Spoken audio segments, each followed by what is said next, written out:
धर्मेन्द्र श्रेष्ठज्यूलाई प्रमुख अतिथिको रूपमा पाउँदा अत्यन्तै खुसी छौँ। त्यसैगरी यहाँ उपस्थित सम्पूर्ण अतिथि महानुभावहरू, किराती साथीहरू र कार्यक्रममा सहभागीहरूलाई पनि म हार्दिक स्वागत गर्न चाहन्छु।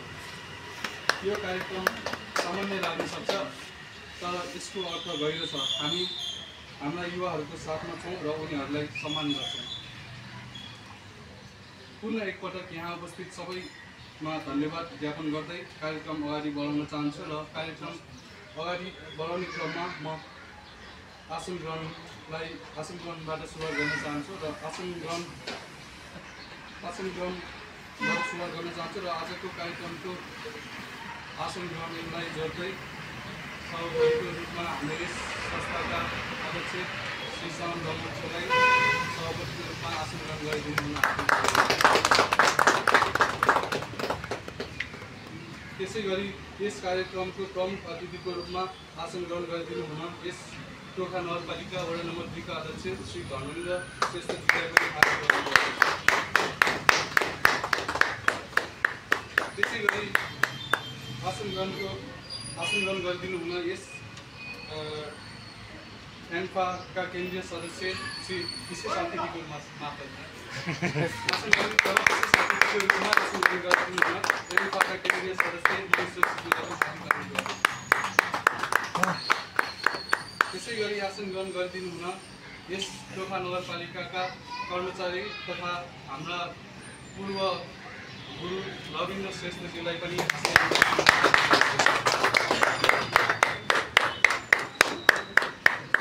त्यसै गरी आसन ग्रहण गरिदिनु हुन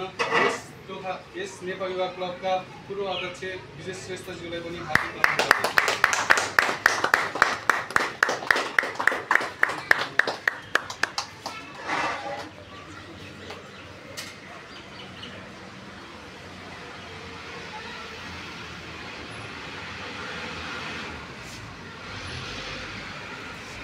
अब आसन ग्रहणलाई यथावत राख्दै म कार्यक्रमलाई अगाडि बढाउन चाहन्छु र कार्यक्रम अगाडि बढाउने क्रममा म मन्तव्य जोड्न चाहन्छु। मन्तव्यको लागि म यस एन्फाका केन्द्रीय सदस्य मनिष जोशीज्यूलाई आफ्नो छोटो मन्तव्य राखिदिनु हुन हार्दिक अनुरोध।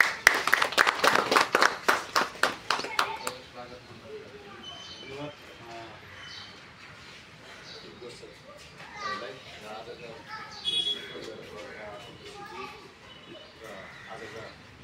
प्रमुख अतिथि यस वडाका अध्यक्ष लगायतका पूर्व अध्यक्षज्यू, नगरपालिका कर्मचारी र नेपाली क्लबका मेम्बर साथीहरू सबैमा शुभेच्छा नमस्कार गर्न चाहन्छु। पक्कै पनि अहिले हामी टोखा उत्तर भेगमै हामी एकदमै गर्व खुसीका साथ हामी धेरै कुरामा हामी यो खेल क्षेत्रबाट हामी अगाडि बढिरहेका छौँ र हाम्रो ऐतिहासिक इतिहासहरू रचिरहेका छौँ। जस्तै हामी एउटा सदन डङ्गोलले जुन गिनी गोल्ड रेकर्ड राख्यो तत्पश्चात फेरि उहाँले सर्वोच्च शिखर सगरमाथा आरोहण गरेर सफलता हासिल गरेको एक थप ऐतिहासिक गर्नुभएको छ। र हिजो अस्ति मात्रै हामीले टोखा भौतिक क्लबबाट जुन फुटबलमा एउटा नयाँ इतिहास गर्न सकेको टी हुर्खेल हुँदै सानमोचन हुँदै र च्यासल हुँदै एन्फा हुँदै आज हामी रङ्गशालामा खेल्न हामी सफल भएका छौँ। यो अर्थ हामी सबै उत्तर भेगकै सबै सम्पूर्ण खेलप्रेमी क्लबका समर्थक र सबै टोखावासीहरूलाई श्रेय नै जान्छ। तसर्थ एक नेपाल युवा क्लबले पनि विशेष गरेर म पहिला पनि भनेका थियौँ जुन तपाईँले गर्नुभएको जुन फुटसल कार्यक्रम छ यसलाई तपाईँले निरन्तरता दिइराख्नु भएको छ। धेरै ठाउँमा हात हाल्दाखेरि हामी असफल पनि हुन सक्छौँ। एउटा कुरामा जुन तपाईँले जुन फुटसलमा निरन्तरता दिइराख्नुपर्छ यसमा एक दिन हामीले अवश्य सफल हुन्छौँ जस्तो लाग्छ। जस्तै यो तपाईँले मलाई थाहा छ यो कति जस्तो लाग्छ यो 4-5वटा त फुटसल भइसकेको। अब यस फुटसल मात्र भएर पनि अब हामीले नयाँ भाइहरूलाई जुनियरहरूलाई चाहिँ उत्पादन गरेर अब तपाईँले सक्नुहुन्छ भने म पनि साथ छ, अध्यक्ष छ, टोखावासी नै तपाईँको साथमा हुनुहुन्छ भने तपाईँले अहिले इन्फाको पेजमा गएर हेर्न सक्नुहुन्छ। सक्ने स्थिति हुँदैछ। यो एउटामा पनि तपाईँले हामी क्लबले फुटबलमा गर्छ भने त्यो सँगै त हो, तैपनि तपाईँले चाहिँ एउटा फुटसलमा गरेको ठाउँमा चाहिँ अर्को थप युनिटी बढ्छ, कथालाई एउटा चाहिँ थप मजबुत बनाउँछ र कहाँले फेरि अर्को चिनारी हुन सक्छ भन्ने लाग्छ। मैले अस्ति त्यहाँ यी 3 ठाउँमा बोलिएको छु, हाम्रो भाइहरू फुटसलको राम्रो छ। अब अस्ति अचानक फेरि क्यान्सल भयो, फेरि बहराइनमा हुने फुटसल क्यान्सल भयो।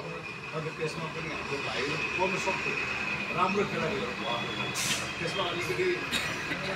अब आउने गेममा चाहिँ तपाईँले राम्रो खेलाडी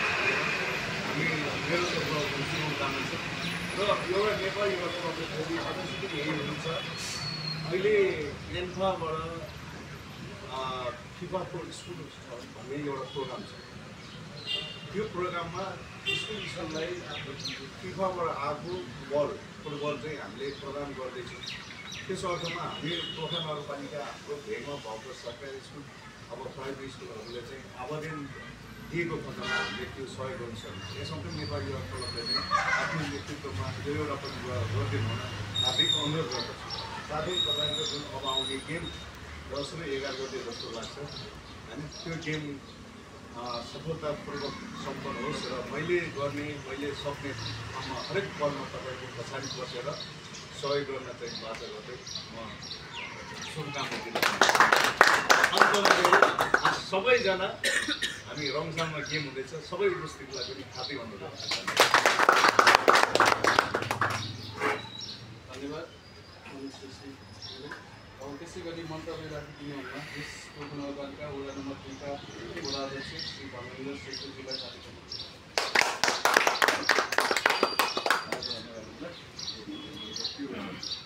नमस्कार दोस्तों, धन्यवाद। आज जुन यो नेपाली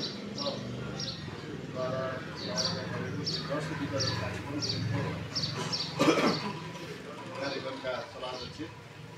भाइ सलिम बहिनीज्यू, जस्तै एम्फा केन्द्रीय सदस्य मनिष जोशीज्यू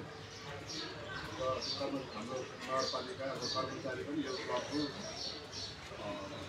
पूर्व अध्यक्ष पूर्व गुरु हाम्रो धर्मेन्द्र भाइ लगायत यहाँ उपस्थित सम्पूर्ण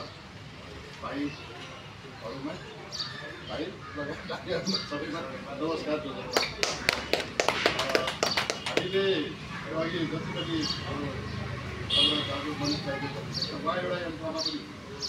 हामीले यो फुटसल मात्र होइन, फुटसललाई अब हामीसँग ग्राउन्डहरू छैन होइन, हरेक खेल विधिहरू हाम्रो ग्राउन्ड नभएको पनि छ, तर व्यवस्थित तरिकाको हामीले ग्राउन्ड बनाउन सकेको छैन। तसर्थ हामीले त यसपालि अब खेलमा यहाँ गोर्खामा त बढी अभियन्ताहरू बढी भयो क्या होइन, पत्रकार बढी भयो। एउटा फेसबुकमा ट्याक्क लेख्ने बित्तिकै म कति ठुल्ठुलो जस्तो सोच्ने हाम्रो पानी, त्यसलाई गहिरिएर हेर्ने हाम्रो बानी छैन। त्यो न्युजमा आउने बित्तिकै सबै हो अहिले हुनै भन्ने जस्तो हामी युवा हो नि त, हामी पढी लेखेका मान्छे हो नि, हामी युवा हो, हामी पढी लेखेका मान्छे हो। हामीले देशमा के कस्ता घटनाहरू घटिरहेछ, के कार्यक्रमहरू राख्नुपर्छ, कस्ता कुराहरू राख्नु हुँदैन भन्ने कुरा हामीले चाहिँ पहिला आफूले बुझ्नु पऱ्यो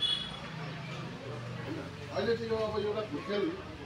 कस्ता ग्राउन्डहरू अहिले कस्तो हामी देखिरहेको छ, कस्तो भइसक्यो होइन। गैरको चाहिँ एउटा सानो ग्राउन्ड भयो, कस्तो राम्रो बनाएको छ, भक्तपुरमा कस्तो राम्रो ग्राउन्डहरू छ। आउँछ एउटा काम गर्न लाग्ने बित्तिकै तुरुन्तै त्यो फेसबुकमा हाल्यो, अनि त्यो हो हल्लामा हामी जस्तो युवाहरूले त त्यसलाई चाहिँ होइन मास्ने नै होइन नि त। ग्राउन्डहरू एउटा व्यवस्थित अहिले जस्तो छ त्यसलाई चाहिँ अलिक व्यवस्थित गराउनु भन्ने त हो होइन। जस्तै मेरिडेनमा छ हाम्रो जग्गा, त्यस्ता कुराहरूमा पनि हामी युवा जस्तो हामी युवाले त्यो जे बोले युवाले गर्न सक्छ, तर अर्को लैलैमा अरूले जे बोले त्यसको लैलैमा जानु हुँदैन भन्ने मेरो मान्यता हो। हामी भोट खेल्ने हामी यो भगवत क्लब छ, यहाँ के अरे नेपाली युवा क्लब हो, त्यहाँबाट बालप्रेमी छ, यहाँ भगवती के अरे हुँदा छ, यहाँ धेरै क्लबहरू चाहिँ संस्था चाहिँ धेरै हो।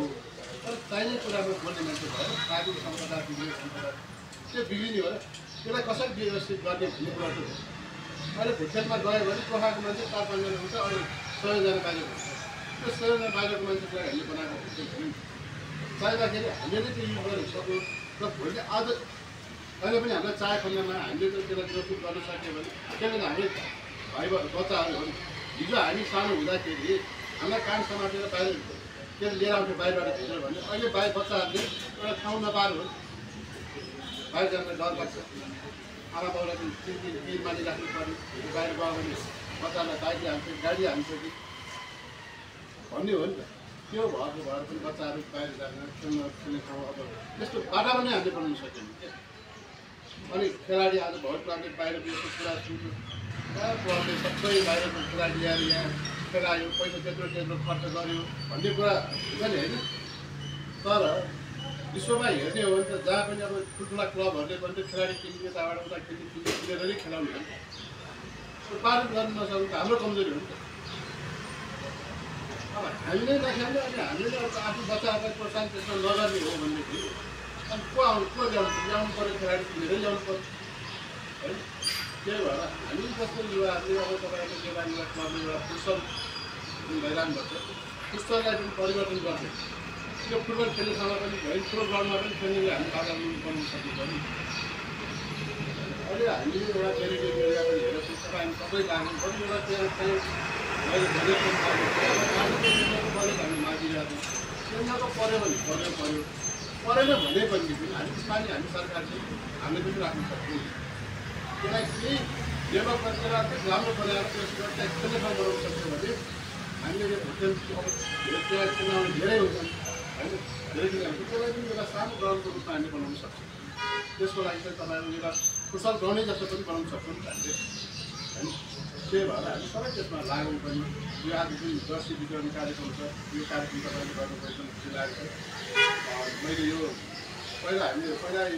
वर्ष नै राखेको थियो त्यो बेला चाहिँ नेपाली युवा क्लब भन्ने छुट्यो जस्तो लाग्थ्यो है छुटेपछि पछि फुटबल भनेर राखेको जस्तो लाग्थ्यो बजेटमा त्यो संशोधन गरेको त्यही भएर यो गेम हुनु पनि ढिलो भयो जस्तो लागेको आगामी दिनमा अब यो कार्यक्रमहरू यसरी हामीले युवा भएर हामी तपाईँहरू अब अलिकति एजेड भनेको अब 25-26 वर्षको भाइहरू दिन्छ त्यस्तै हाम्रो अब स्कुल पनि हाम्रो टोखामा नगरपालिकाको अहिले हामीले यो टोखा नगरपालिकाको बच्चाहरूले मैले 16 वर्षदेखि बच्चाहरूले स्कुलबाट टुर्नामेन्ट गर्छ 16 वर्षमा पनि नभएर 7, 8, 9, 10 बच्चादेखि ल्याउनु सक्यो भनेदेखि त्यसमा चाहिँ अनि 15 खेलबाट विकास हुन्छ हिजो अस्ति म के अरे त्यो जाउला खेलमा गर्थेँ होइन जाउला खेलमा यति सानो बच्चाहरूले ट्रेनिङ गरिरहेको थियो अरू प्रशिक्षणको लागि हामी राख्छौँ बजेट त्यस्तो कार्यक्रम यो टुर्नामेन्ट मात्र राखेर भन्नु परेको तपाईँले एउटा गीत गर्नु बजेट के कस्ता बजेटहरू चाहिन्छ सरकारले गरौँ ट्रेनरलाई कति वर्षलाई ट्रेनरलाई चाहिँ तलब के अरे उसलाई अब पारिश्रमिक कति लाग्छ है अनि हरेक यहीँ घरको टोखा नगरपालिका वार्ड नजिक हाम्रो बिल्डिङको नजिक बिल्डिङको नजिक मात्र स्कुलहरूलाई सम्पर्क गर्दाखेरि हरेक स्कुलबाट एउटा टिम पठाइदिनु भन्दाखेरि त्यस्तो बच्चाहरूले हामीले एउटा जस्तै धेरै दिनमा 1 घन्टा 2 घन्टा हामीले यो समय चाहिँ हाम्रो है यो दिनुभन्दा पुरानो पाउँदैन भन्यो भने हाम्रोबाट मिल्यो नि अनि त्यो बच्चाहरूलाई ट्रेनिङ गराउन सक्यो र भनेदेखि त्यही फुटबलबाट फुटबल पनि भयो त्यहाँबाट फेरि भोलि ठुलो ग्राउन्डमा खेल्न सक्ने पनि अब ठुलो भइसक्यो ठुलो ग्राउन्डमा पनि खेल्न सक्षम हुन्छ त्यसरी यस्ता कार्यक्रमहरू ल्याउनुलाई पनि मेरो अनुरोध छ र यसको लागि चाहिँ अघि पनि भने मेरो प्रतिबद्धता हो तपाईँहरू लाग्नु त्यसमा चाहिने सहयोग त्यसमा खर्च हुने सहयोग त्यसको लागि म चाहिँ के अरे बजेट राख्नु पनि म प्रतिबद्धता गर्छु तपाईँले सबैलाई गर्नु हामी ओह्राले गर्छु हामी सक्दैन कि हाम्रो धेरै काम हुन्छ हाम्रो धेरै ठुलो क्लब संस्थाहरूको नै यस्तो कामको लागि नै यहाँ भएका सेवाले जति नगरपालिकाले क्रिकेट गरायो नि त्यो टोखामै भएको छैन जस्तो लाग्छ धन्यवाद अहिले हामीले जिल्ला स्कुलमा उहाँले बैदारी पनि ल्याएर या जिल्ला स्कुलमा पनि हामी क्रिकेट ट्रेनिङ दिइरहेको छ होइन स्कुलको काम होइन क्या यो भनेको यस्तो संस्थाहरूको काम हो जस्तै अहिले भर क्लब एउटा फुटबलमा लागिरहेको छ तपाईँले फुटबल गर्नु अर्कोले क्रिकेट गर्छ अर्कोले भलिबल गर्छ होइन यो खेलले पनि एउटा मान्छेलाई अनुशासन राख्छ अनुशासन हरेक गेमहरू भनेको अनुशासन चाहिँ लाग्छ अर्कै तरिकाले हेर्नु चिन्दै हामी अगाडि बढ्नुपर्छ जुन अगाडि कार्यक्रम गर्नु खुसी लागेको छ आगामी दिनहरूमा तपाईँहरूको अझै राम्रो यस्ता कार्यक्रम गर्नुहुन्छ भन्ने विश्वास गरी बेला भनाइ यो सुन्नु अब हामी कार्यक्रमलाई धेरै लामो नपारी कार्यक्रम अगाडि बढाउन चाहन्छु र कार्यक्रम अगाडि गराउँदै म जर्सी वितरण कार्यक्रम अगाडि बढाउन चाहन्छु र यसका लागि यस टोखा नगरपालिका वडा नम्बर 3 का अध्यक्ष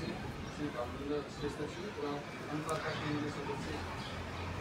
अनिल श्रेष्ठजी साथै अतिथिहरूलाई जर्सी हस्तान्तरण गरिदिनु आग्रह गर्ने गर्दछु र जर्सी ग्रहण गरिदिनु हुने सर्वप्रथम यस संस्थाका अध्यक्ष श्री सनम गङ्गोजीलाई हार्दिक अनुरोध गर्छु। त्यसै गरी जर्सी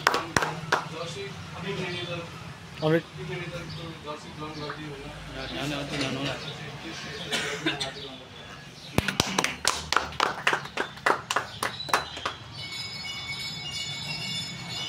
त्यसै गरी जर्सी ग्रहण गरिदिनु हुन यस संस्थाका उपाध्यक्ष राजीव गङ्गोजीलाई हार्दिक अनुरोध गर्छु।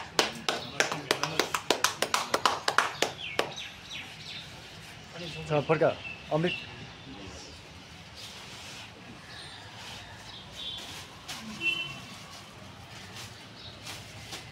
त्यसै गरी जर्सी ग्रहण गरिदिनु हुन यस संस्थाका सहसचिव गाउँ गङ्गोजीलाई हार्दिक अनुरोध गर्छु।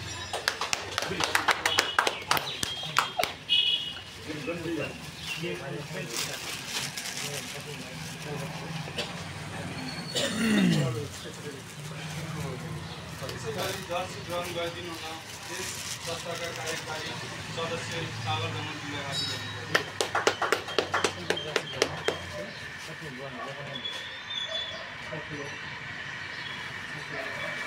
गरिदिनु हुन यस संस्थाका सदस्य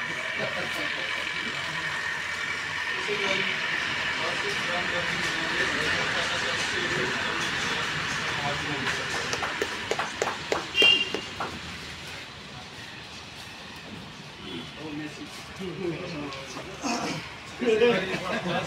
अनुरोध प्रवीण महजनजीलाई पनि हार्दिक अनुरोध गर्दछु।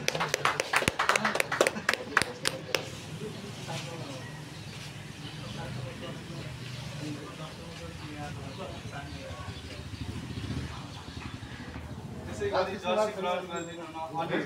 गङ्गोजीलाई पनि हार्दिक अनुरोध गर्दछु। त्यसै गरी जर्सी ग्रहण गरिदिनु हुन राजकुमार गङ्गोजीलाई त्यसै गरी जर्सी ग्रहण गरिदिनु हुन सुरेन्द्र गङ्गोजीलाई पनि हार्दिक अनुरोध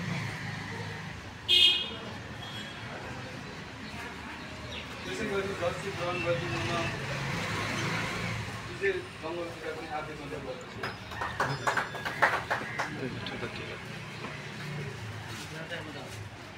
त्यसै गरी जर्सी ग्रहण गरिदिनु हुन सुरेश गङ्गोजीलाई पनि हार्दिक अनुरोध गर्दछु।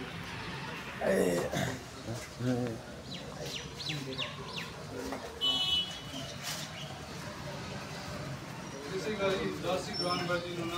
यस संस्थाका सदस्य अमृतमान गङ्गोजीलाई पनि हार्दिक अनुरोध गर्दछु।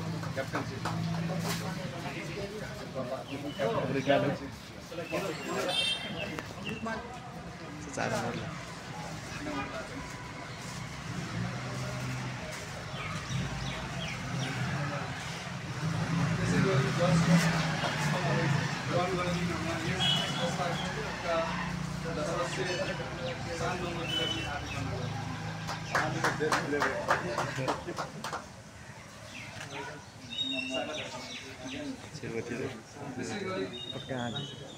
जर्सी ग्रहण गरिदिनु हुन यस संस्थाका पूर्व अध्यक्ष जर्सी ग्रहण गरिदिनु हुन जर्सी ग्रहण गरिदिनु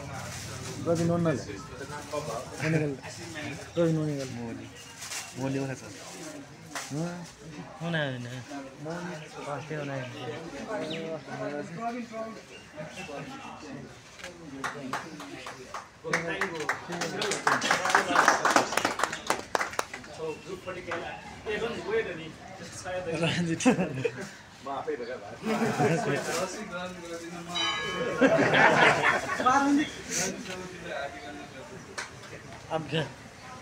मेरे सब तारीख है थोड़ा थे तारीख में पहला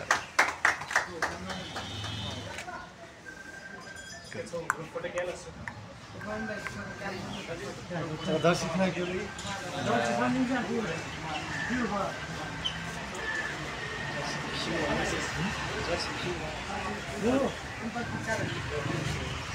अरे कुछ सर